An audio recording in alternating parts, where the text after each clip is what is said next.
Assalamualaikum warahmatullahi wabarakatuh.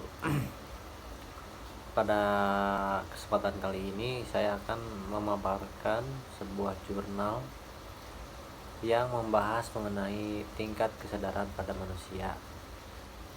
Jadi pada dasarnya kepribadian manusia menurut tingkat kesadarannya dibagi menjadi 3 bagian penting, yaitu pikiran sadar. Pikiran sadar adalah bagian tingkatan normal dari kesadaran manusia yang digunakan di dalam kehidupan sehari-hari.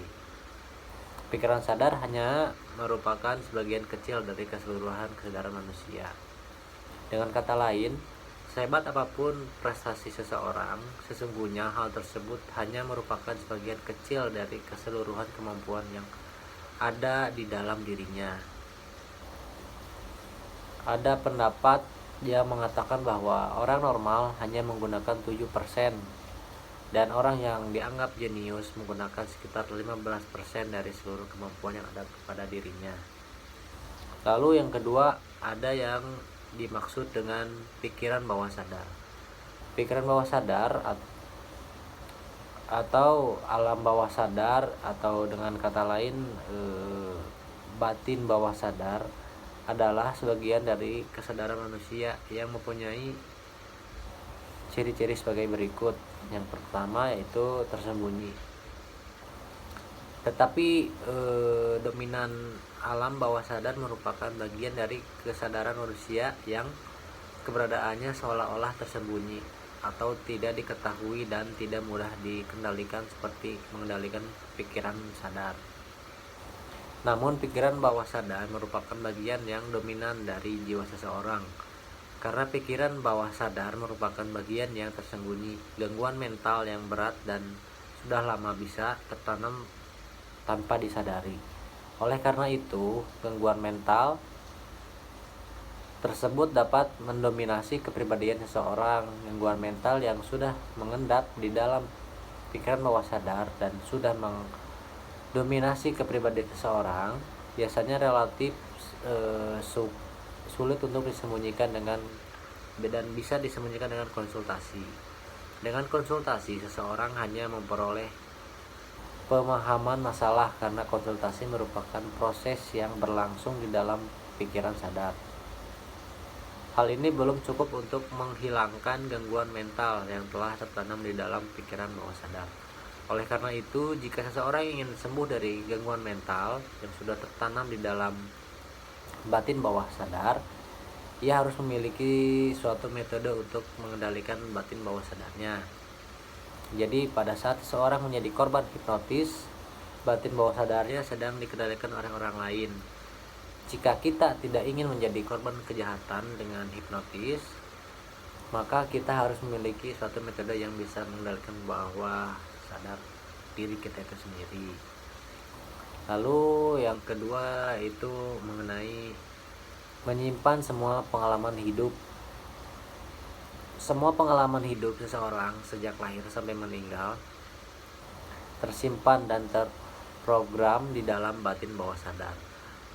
Pengalaman tersebut yang berbentuk pengalaman manis atau pengalaman yang direspon secara positif, dan pengalaman pahit atau pengalaman yang direspon secara negatif. Jika kita mempunyai kelemahan atau gangguan mental tertentu, cobalah untuk mengetahui faktor penyebabnya dengan melihat pengalaman di masa lalu. Usahakanlah untuk melakukan respon positif terhadap pengalaman yang menimbulkan gangguan mental.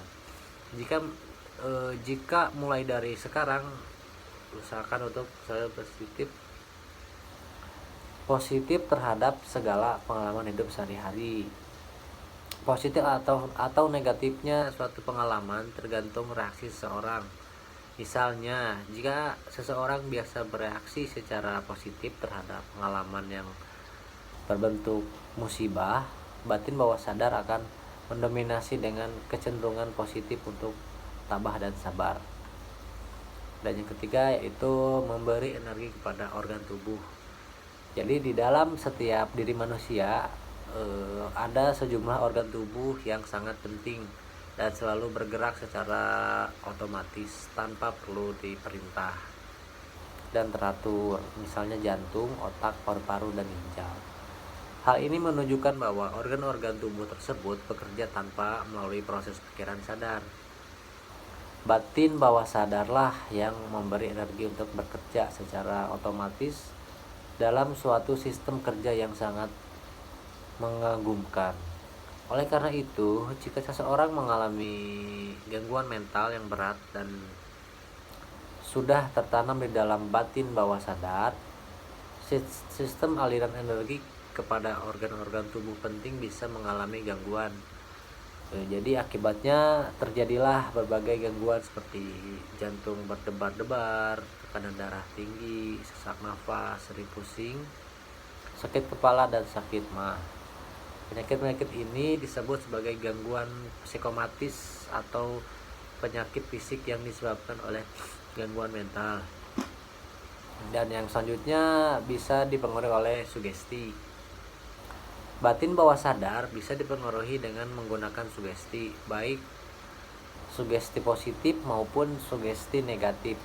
Sugesti adalah suatu proses yang terjadi ketika seseorang menerima suatu pengaruh atau keyakinan yang kuat tanpa bersikap kritis, sehingga timbullah kondisi mental dan fisik yang bisa bersifat positif atau negatif pada dirinya.